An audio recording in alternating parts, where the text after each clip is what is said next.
हाँ महान छात्रों।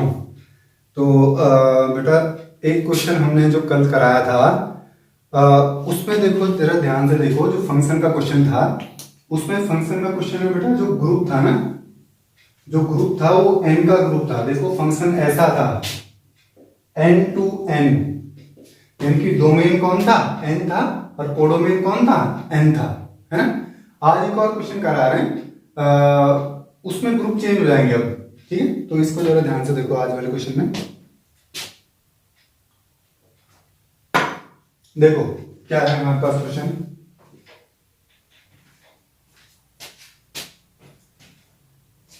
Prove that the function f such that r to r defined as fx is equal to 2x is 1 on 2। भाई ये जो बात है इस बात को ऐसे ना लिख के तुम और ढंग से भी लिख सकते हो, है ना। कैसे लिख सकते हैं इस बात को, और मैंने तुम्हें पहले ही बताया था कि इस बात को और ढंग से भी लिख सकते हैं। इंक खत्म होने वाली है।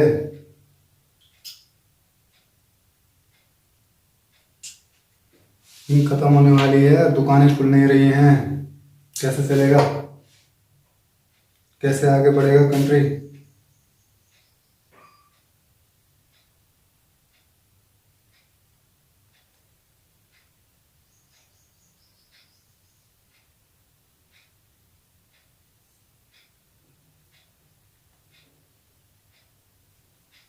देखो अब जरा ध्यान से देखो भाई, ये जो बात है 1 on 2, इसको हम कैसे कह सकते हैं। 1 को मैंने तुम्हें बताया था, 1 को क्या लिख सकते हैं, 1 को इंजेक्टिव भी कहते हैं, सुनना है।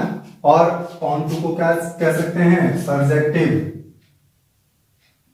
ये शब्द हैं, तो कहीं कहीं किसी बुक में 1 को इंजेक्टिव भी लिखा हुआ होता है और on 2 को क्या लिखा होता है, सरजेक्टिव। आया समझ में। हिंदी में इसे कहते हैं एकाकी, ऐसे कहते हैं अच्छादक। आगे समझ में। और एक और बात जरा ध्यान से रखो, इन दोनों को अगर मिला के कहना हो, यानी कि 1 on 2 को मिला के कहना हो, तो हम क्या कहते हैं, बाइजेक्टिव भी कहते हैं। बाइजेक्टिव मतलब दोनों हो, 1 भी हो और on 2 भी हो।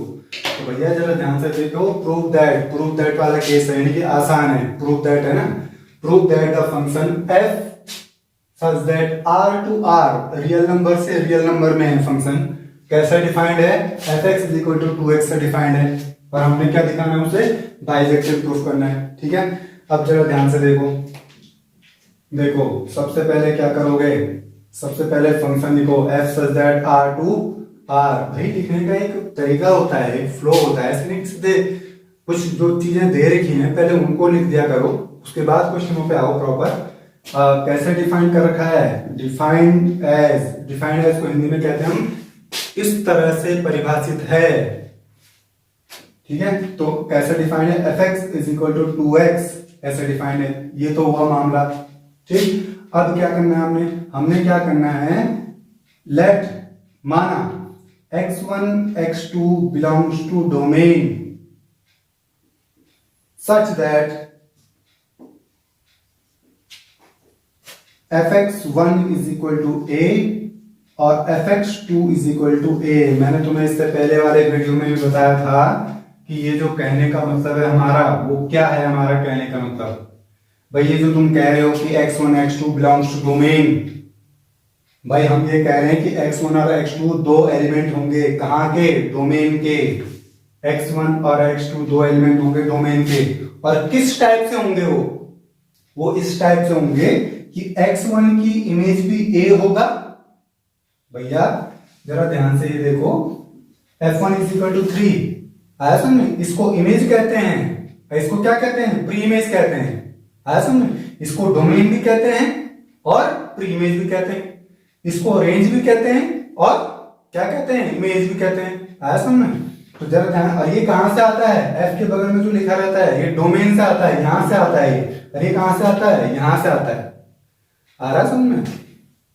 तो भाई जरा ध्यान से देखो क्या लिख रहे हो, जरा ध्यान से उसको समझो। हम ये कह रहे हैं कि दो एलिमेंट लिए हमने डोमेन के, किस ढंग से लिए, हमने ऐसे लिए कि x1 की इमेज भी क्या है, a है, और x2 की इमेज भी a है, यानी ये भाई साहब भी a से जुड़े हुए हैं और ये भाई साहब भी a से ही जुड़े हुए हैं, ये कह रहे हैं हमने उसे 1-1 प्रूफ करना है। तो इसको देख के तो कहीं से भी लग रहा है ये 1-1 है। 1-1 के लिए तो हर एक आदमी एक नए आदमी से जुड़ा हुआ होना चाहिए, यहाँ तो दो आदमी एक ही आदमी से जुड़े हुए हैं, तो 1-1 कहाँ है ये। अब जरा ध्यान से देखो, ये जो बात हमने यहाँ पे लिखी है, इस बात का मतलब ये हुआ कि fx1 इज इक्वल टू हो जाएगा fx2 के। अरे भैया जरा यहाँ देखो ध्यान से, फंक्शन ये है, अगर इससे मैं fx1 निकालूं तो क्या निकलेगा मेरा fx1, 2x1 ही तो निकलेगा। आया? अरे भैया ये x है, x की जगह पर मैं यहाँ 1 लगा दूं तो यहाँ पर तो 1 आ जाएगा, तो fx1 की वैल्यू क्या आएगी, 2x1। आया समझ? अब भाई जरा ध्यान से देखो, अगर मैं fx2 निकालूं तो क्या आएगा, 2x2। अब इससे ये कैंसिल हो गया तो x1 is equal to x2। यानी हम क्या कह रहे हैं, हम ये कह रहे हैं कि दोनों के दोनों अलग अलग नहीं है, ये दोनों के दोनों क्या है, एक ही है। समझ रहे हो? हम एक तरह से कह रहे हैं कि जो दोनों दो सदस्य हमने लिखे थे x1 x2, ये दो अलग अलग सदस्य नहीं है, एक ही सदस्य है। तो भैया एक बात ये समझो कि ये सेट है, सेट ही तो है। अगर ये सेट है तो इसमें दो सदस्य एक जैसे कैसे हो गए? भैया ये तो तुमने पढ़ा होगा कि कोई भी सेट में 4 और 4 ऐसा इम्पॉसिबल है होना। समझना? सेट में साफ साफ कहा गया है कि कोई भी एलिमेंट रिपीट नहीं करेगा। और तुम यहाँ पे कह रहे हो कि x1 x2 बराबर है, तो अगर x1 x2 बराबर है तो दोनों के दोनों क्या कर रहे हैं, यहाँ क्या कर रहे हैं दोनों के दोनों, यहाँ एक को हटा दो ना, यहाँ से एक हट गया, तो अब तो हो गया ना 1-1। आया समझ? तो therefore f is 1-1। होगी बात समझ में? अब देखो भैया अगले के लिए क्या थ्योरी है, भैया जरा ध्यान से ये देखो, अगले के लिए थ्योरी ये है, let y belongs to codomain. Canada और देहरादून याद है ना, बस y belongs to codomain such that fx is equal to y।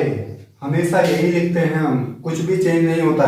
ये जो लाइन है लिखने की कॉमन लाइन है, हर सवाल में लिखी जाती है, ये भी कॉमन लाइन है, हर सवाल में लिखी जाती है ये लाइन। आया समझ? अब तुम क्या लिख रहे हो, तुम लिख रहे हो कि y बिलोंग्स टू कोडोमेन, यानी कि कोडोमेन में कोई y है, कोडोमेन में कोई y है जिसकी प्री इमेज कौन है, x है। यानी कि तुम ये कह रहे हो कि x y से जुड़ा हुआ है, but fx is equal to 2x। तुमने तो यहाँ पे कहा कि fx 2x के बराबर है, यहाँ तुमने माना कि fx y के बराबर, यहाँ पहले से ही दे रखा उसने कि fx किसके बराबर है, 2x के बराबर। तो लेफ्ट हैंड बराबर है तो राइट हैंड को क्या रख दो, बराबर रख दो। यहां से x की वैल्यू निकाल दो, निकल गई x की वैल्यू। अब आ जाओ जरा ध्यान से देखो क्या हो रहा है। देखो जो क्वेश्चन जो फंक्शन तुमने सपोज किया था ये वाला, उसको लिखो, यही तो सपोज करा तुमने। अब जरा ध्यान से देखो, यहाँ x की वैल्यू रखो, x की वैल्यू क्या है तुम्हारी, y/2 is equal to y रख दिया। अब जरा ध्यान से देखो फॉर एवरी, इसको क्या कहते हैं, फॉर एवरी, यानी कि प्रत्येक के लिए, फॉर एवरी इसका ये कहते हैं, फॉर एवरी मतलब प्रत्येक के लिए। For every y belongs to codomain, y/2 belongs to domain. अब जरा ध्यान से देखो भैया क्या कह रहे हैं, हम ये कह रहे हैं कि ये है कनाडा, कोडोमेन है ना, कोडोमेन को थोड़ी देर के लिए कनाडा मान लो। तो कनाडा के हर एक लड़के के लिए, कनाडा के हर एक लड़के के लिए देहरादून में शादी के लिए लड़की होगी, हर एक लड़के के लिए। तो क्या ऐसा पॉसिबल है? देखो चेक करके देखो मैंने कनाडा का कोई लड़का ले लिया, यहां पे कनाडा का लड़का ले लिया मैंने 4, क्या ले लिया, यानी कि मैंने यहाँ पे 4 ले लिया, ठीक है। अब 4/2 करो जरा, 4/2, तो कैंसिल हो गया, कितना आएगा 2। तो 2 तो इस ग्रुप में हो जाएगा ना भैया, 2 तो इस ग्रुप में मिल जाएगा। यानी कि यहाँ का जो लड़का है 4, उसके लिए यहाँ लड़की मिल रही है, यहाँ 4 है, और 4 के लिए जो लड़की मिल रही है वो कौन है, 2। ठीक, मैंने यहाँ का एक और लड़का ले लिया, मैंने यहाँ का 5 ले लिया। कोई लड़का है कनाडा का जिसका नाम क्या है, 5 है। अब देखते हैं 5 के लिए यहाँ लड़की है कि नहीं है। तो भैया देखो ये है, तो 5/2 करो, यहाँ पे हमने क्या ले लिया, 5 ले लिया ना, तो यहाँ पे क्या हो जाएगा 5/2 हो जाएगा। अब 5/2 को जरा ध्यान से देखो, कैंसिल नहीं होता है। ये नंबर जो आ रहा है, इस नंबर को यहाँ देखो, ये नंबर इस वाले ग्रुप में होगा, अरे होगा भैया। देखो ये जो ग्रुप है वो किसका है, रियल नंबर का ग्रुप है, तो ऐसे नंबर भी होंगे ना यहाँ, होंगे नहीं होंगे। इसका मतलब ये हो गया, इसका मतलब ये हो गया कि यहाँ के सारे लड़कों के लिए, यहाँ के सारे लड़कों के लिए यहाँ शादी के लिए लड़कियां हैं। इसका मतलब ये बात क्या है, सच है। और वैसे भी महान लोगों, ये प्रूफ दैट का केस था। यानी कि जाहिर सी बात है, यहाँ के हर एक लड़के के लिए यहाँ लड़की होगी। y/2 कहाँ होगा, डोमेन में होगा, ऐसा। तो ये प्रूफ हो गया, देयरफॉर f is 1/2। आगे समझ में। तो भाई कुछ और क्वेश्चन हो तो उनको भी पूछ लेना, आया समझ में। चलो कल मिलते हैं।